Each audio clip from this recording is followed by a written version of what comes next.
So for heat signature, I haven't really decided for sure what your long-term objectives are going to be and who you are in this world. I had an idea for it, and it was going to be a system whereby you would always have a ship that had attacked you, and your mission was to hunt it down.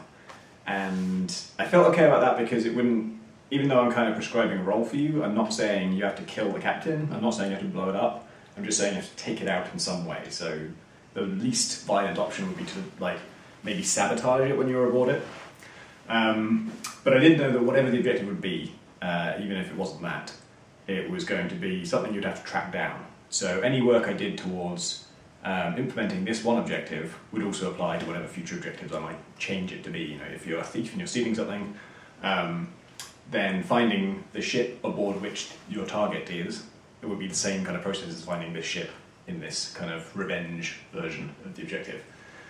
And I needed something in there. It got to the point where the biggest thing wrong with the game was there was no objective, and so it was getting hard to judge whether the systems were working well or not, because without an objective to kind of drive you forward, you didn't know whether the things you were doing were useful. And that's not the most important thing necessarily, but if you do something that's really, really cool, but there was no reason to do it, then it's kind of a bit hollower, and also it means that maybe other people won't even think to try that because they weren't motivated to do it. So the purpose, the reason it needed an objective was to motivate everything and to see which cool abilities were fitting well into the kind of things you're going to be doing when the game is finished, and which ones were kind of irrelevant and maybe needed rethinking, or maybe the objective needed rethinking to kind of suit those. So I needed something in there, and what I decided it would just be this: every time you spawn, there's a ship, you're hunting it down, it's somewhere in the galaxy. The galaxy is infinite, but the ship is merely very far away. If it was infinitely far away, that'd be stupid. But the important thing is, it exists from the moment the game starts, it's out there somewhere, and you could just bump into it by chance. And I'm happy with that, because it's not meant to be like a 25-hour game where the whole of your play experience will be one long continuous playthrough. It's meant to be a thing where you start a game, you play it for a while, and then whether you succeed or fail, when it's over, you will restart and hopefully have a different and interestingly different experience. So I put in that ship, and I had loads of ideas for how to find it. I talked a little bit about this before in previous videos and stuff. I was thinking that you would board any old random ship, and then it would tell you something like, it would give you hints about what kind of ship you're looking for, like it's this big, or it has this module, or it has this colour, or it belongs to this faction. But all that stuff was a little bit vague, and some of it depended on things that aren't in there yet, like a faction system.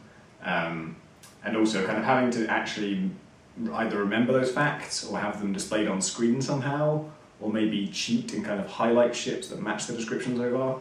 It all felt a bit too much like just a lot of mental work or interface work, both of which are equally undesirable. So I needed a better system than that, and I kept thinking of things to do with kind of spatially narrowing down the location of your target. So wherever it is, whether it's this ship that you're trying to get revenge on, or whether it's some other objective in the future, maybe you'd board a ship and you'd hack their central computer, you'd go through their sensor logs for any trace of the ship you're looking for, and they would just know, well, it's in this half of the infinite galaxy. You just divide it down the middle, and then it could narrow down location like that. Problem with that was, I didn't even make that. A lot of this stuff is just pure theory, and I just come up with an idea, and then I think through it, and before I ever come to make it, I realise, nope, if I do that, this is going to go wrong in this particular way. And usually, it's certainly true that you can't know for sure whether a system's going to work or not without making it, but usually if you think it won't work, you're probably right. If you think it will work, you might be wrong, but if you think it won't work, it's unlikely to surprise you, and so it's not worth putting effort into an idea that you can already foresee an obvious problem with. So the obvious problem with that one was you will hit a point where you've narrowed down the location to an area that is significant but not impossible to search by hand. And whatever your personal tolerance for searching by hand is, you will be motivated to stretch that to the limit. So I'm quite impatient, and I don't really want to scour any area of space for more than a couple of minutes. You know, that's pushing my boredom tolerance of just jetting around looking for something. But if my challenge, my central obstacle to my objective is reducing that possible area in which my objective could be, then when I hit that boredom tolerance of like, oh, I guess it's going to take me about 3 minutes to search that area, I'll just go and search it rather than trying to find another computer and narrow it down even further. You can tell from my tone of voice that this is not going to be a good game. It's going to be always motivating you to do the most boring thing, which is search for as long as you can bear to do. So that's completely out, that couldn't work.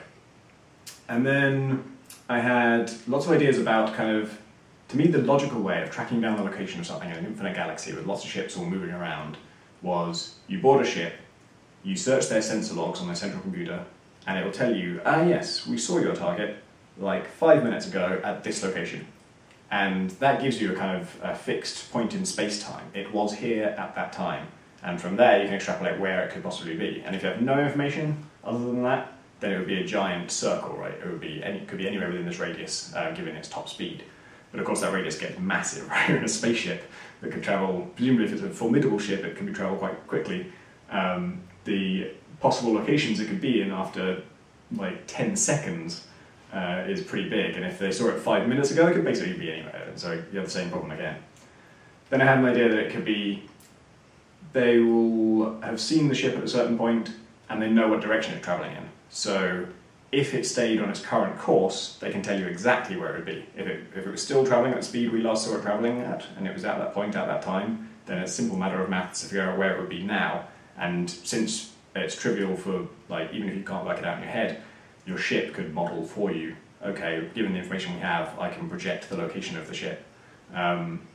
It could give you basically a moving objective marker, and I did make that system. That seemed promising to me, and the idea was that the objective ship would just change course a little bit. It would just always be steering kind of left or right, or just going about its business. So if you were miles away and you knew its point in space and time and its heading and its speed, then your ship would give you a perfect real-time projection of where it would be if it carried on that course. And you could go to that quest marker and it would be moving as you chased it, but you could catch up with it and find this, here's where we think it should be. And if you were miles away and it took you a long time to get there, it almost certainly would be there. But once you're in that vicinity, you're at least closer than you were, so then you search another ship, you access their sensor logs, and because they are physically closer to your objective now, they are more likely to have a more recent reading, and they'll say, oh yeah, we just saw it like 30 seconds ago, and it was over here and it's heading that direction. There were lots of problems with that. It didn't work well. And it kind of is the same problem as the last known location thing, which is it's either so far away that it's boring to travel there, or if the ship is moving quickly, then the level of certainty you have is rapidly decreasing. It's constantly getting worse, and it's getting much, much worse. So if you start it far enough away that small adjustments in its course don't would lead to big differences once you get there, then it's basically you go there and you find it. And the problem with all of this is that since your intel effectively decays, it puts massive time pressure on you. And that time pressure basically starts from the first time you get any intel. So you only have like a very brief period of like jetting around aimlessly. And in fact, at the time I was pointing you to the nearest ship that had info, so you'd just go to that ship, you'd hack that ship.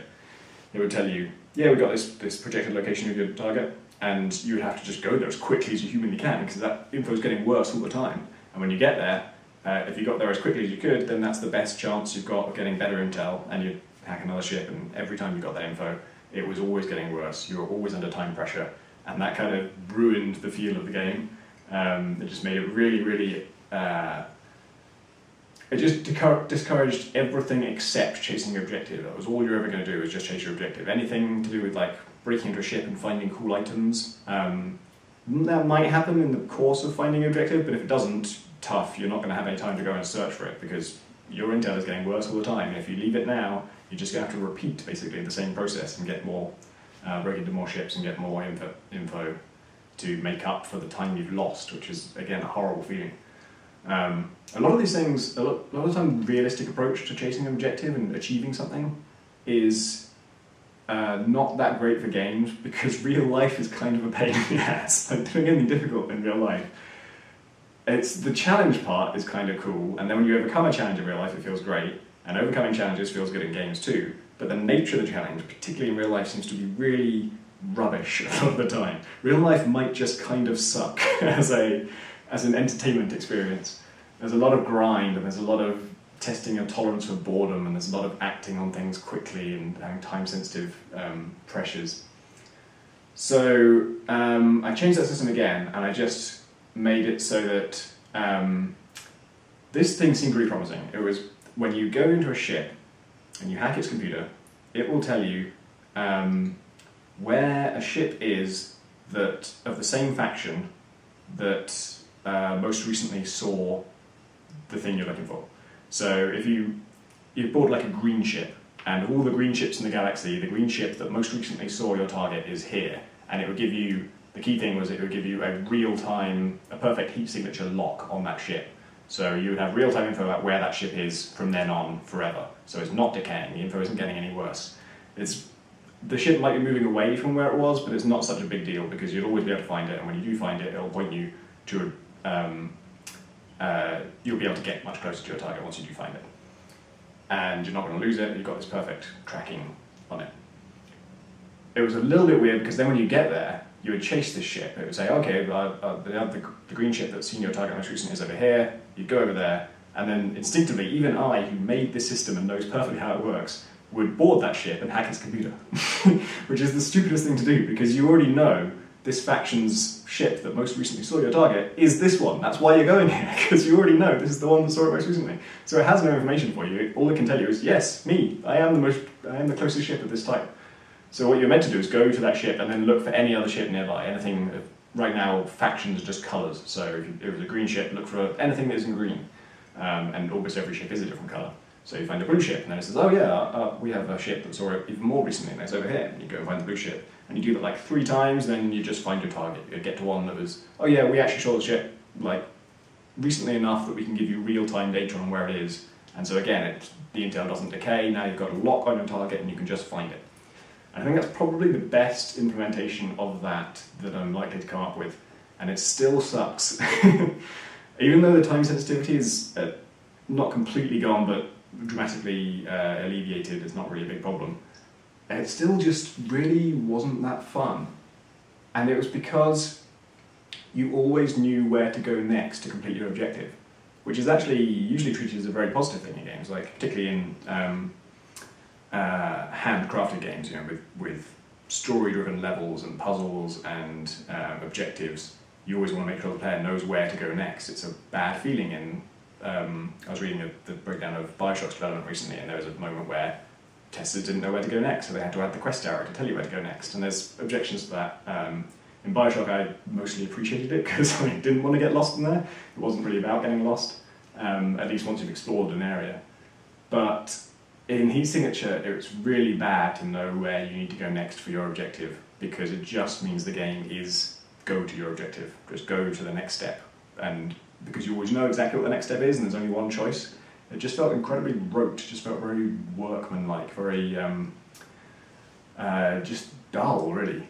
Even though what you're doing is cool, like you're still boarding ships, you're still punching guys, you're still hiding from people, you're still hijacking them if you want to, you can still get in fights, all this kind of playful, cool stuff happens along the way, but because it was always in service of just get to the next step, now get to the next step, now get to the next step, it just felt dull. And so I eventually came to a weird conclusion that the way to make pursuing your main objective as fun as, you know, free roaming and going and doing your own thing is to give you no way to chase your main objective. Like pages and pages of notes on how to chase your objective, how to narrow down the location, how to progress, what the progression path should be, the progression logic, the intel logic, the progress logic.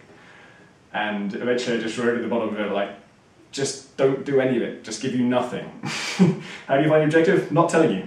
No information on that whatsoever. You're just going to have to like board ships and do stuff, and along the way you'll just find some bits of intel that will eventually lead you to your target. But each time you find one, it doesn't lead you to the next bit of intel. You still have no idea where to go next. You're never given the next step. So that breadcrumb trail is completely broken at every stage. You never get the next step. And so the way it works right now is just, in the unlikely event that the ship's computer you're hacking has information on your target, it gives you a partial heat signature. So it gives you 25% of the heat signature. Like it's kind of an imperfect read on what that ship's heat signature looks like. And you know what the ship physically looks like, but you don't have kind of the technical readings to track it from long distance with scanners. And so as you board ships that have encountered it in the past, you're searching their sensor logs for like, okay, have you seen a ship that looks like this? Yes, we have. Here's our heat sig reading on it, but it's not perfect, so you can't track it yet. And once you've got like 4 of those, you have enough for a full heat signature reading that will pinpoint it on your long-range scanners, and then you just know where your objective is. And it might be absolutely miles away, but now you've got a lock on it, and you can always chase it, so there's no time sensitivity. And so no breadcrumb trail, no way to progress, and no time sensitivity. Suddenly it all makes sense, and suddenly like that pressure is off, and it's not boring anymore, and it feels playful again, and you can mess around, and you never feel like you're wasting your time.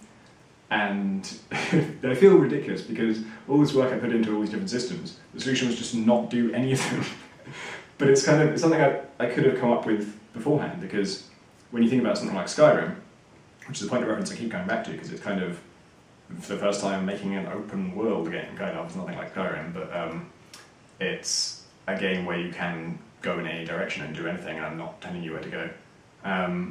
The fact that the main quest is at odds with just exploring the world and running off and doing your own thing is a tension that has plagued that series for all of the games. It's always been like a running joke, like, oh yeah, Skyrim, yeah, no, I never did the main quest, I never bothered to save the world, I just went off and did my own thing. And I could have pretty quickly deduced from that, if I'd already thought about it, that, oh, the way to solve that is make pursuing the main quest and going off and doing your own thing the same thing. So there's no information on what's causing the dragon throat. Just go off and join the Thieves Guild if you like, or do this, or do that. And whatever you do, you'll, along the way, uncover traces of information about the main quest and figure out how to save the world that way.